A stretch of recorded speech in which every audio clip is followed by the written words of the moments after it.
What's up, guys? This is Felix from Giant Lifestyle. In this video, I'm going to be going over the 10 best side hustles to start in 2021. The reason I picked these is because I feel like they're real tangible businesses that could be started today and 30 days later you could see a profit.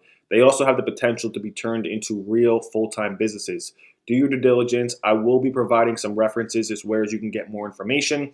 Some have paid trainings, but all of these through the power of YouTube and the power of internet can be learned for free. But do your due diligence, see which one works best for you. And if you start today, I feel like all of these can produce a profit by the end of the 30-day time frame.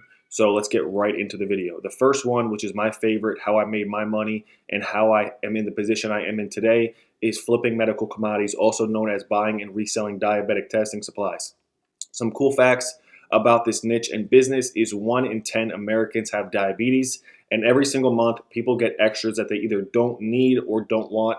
And when you're marketing in areas saying that you're paying cash for medical commodities, people will be willing to sell them to you. Now, you can either resell them on eBay, or if you know the contacts that I have and that my clients get inside my course, I give you guaranteed wholesalers with guaranteed resell sheets. You could check out this channel, or you can also check out my other channel called Flipping Medical Commodities University on YouTube, and I talk all about the business and how you can get started doing it.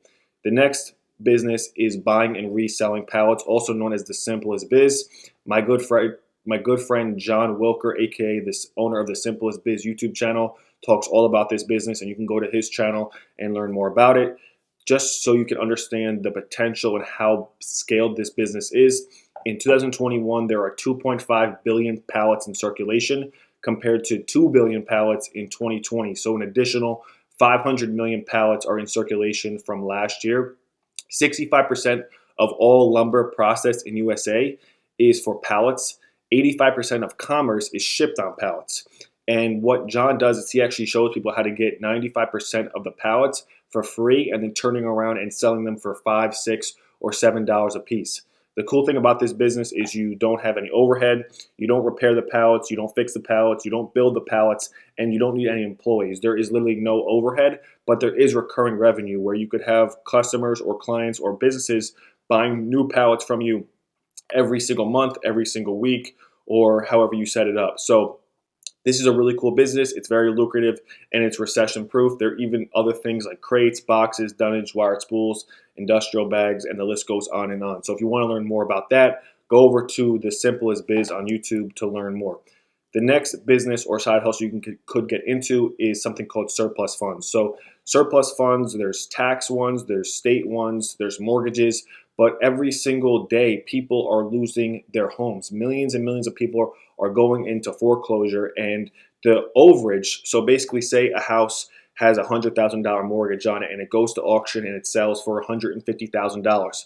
That $100,000, that mortgage by say Chase Bank gets paid off, and that remaining $50,000 is supposed to go to the homeowner for the person who owned that house. But because they really never do, you can go in there and actually get that overage and split it with the homeowner. So you can make 50, you can make 75, you can make 25, and those surpluses, whether it's a mortgage, whether it is money left over in a bank account, whatever the case may be, there's millions and millions of dollars just sitting out there waiting to be unclaimed. And what I have here is I actually got a letter a few days ago from Wells Fargo saying that one of my accounts, an old account I had with them, had $16 in it and I never cashed it. And they said that if I wasn't going to cash it, they were actually going to send that money to the unclaimed property section in my state.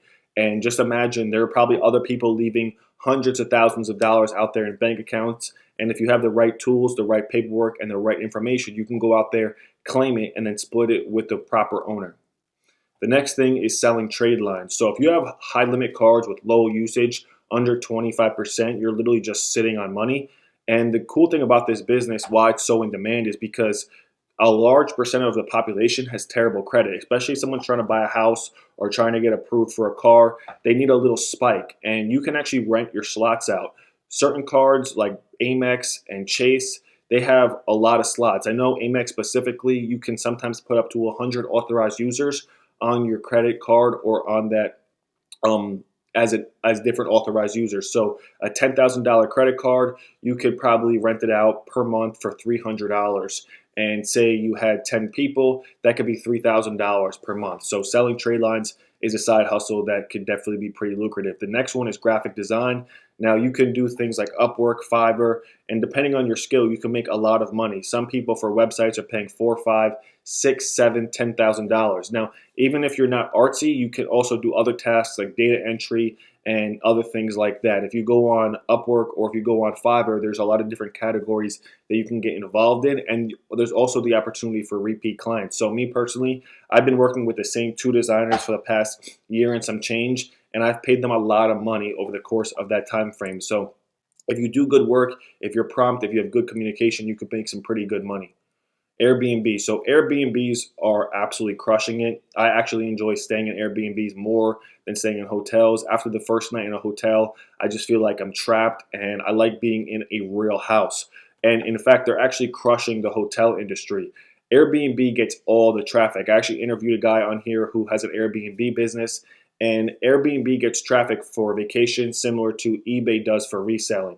The cool thing about this is you can also charge high nightly rates. So where something like my apartment, which is $1,660 for the month, if I put this on Airbnb, I could probably rent it out for $200 a night because it is a luxury apartment. It has washer, dryer, a private garage, a balcony, luxury appliances, everything like that. So you could charge high nightly rates, and Airbnb has low fees, letting the people on their site renting out their vacation homes or apartments keep majority of the earnings.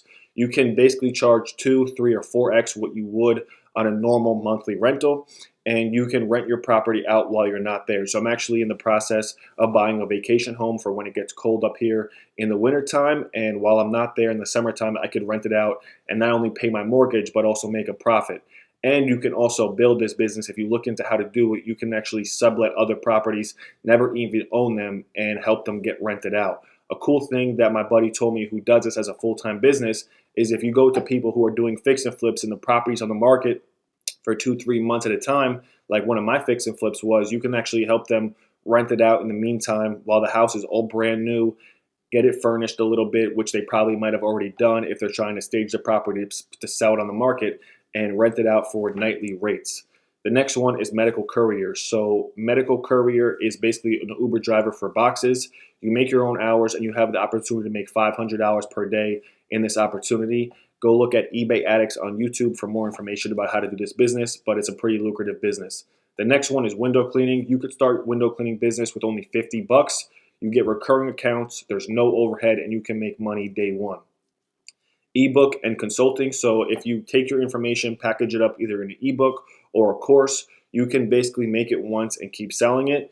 As far as this, the profit is like 99%, and it's a $100 billion industry. So take your knowledge, whatever it is, even if you don't think you know a lot, you know more than maybe somebody else, you could take that information up, package it up, and resell it.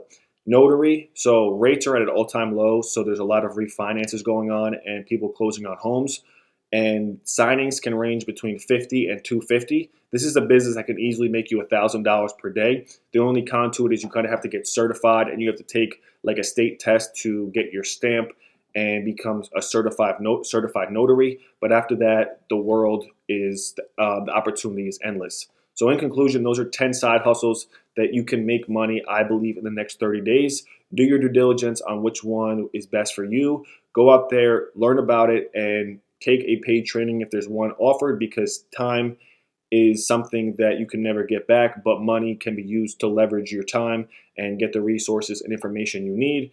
Nonetheless, if you guys enjoyed the video, be sure to put a thumbs up on it. Again, thank you guys for watching, and I'll see you guys in the next video. Peace.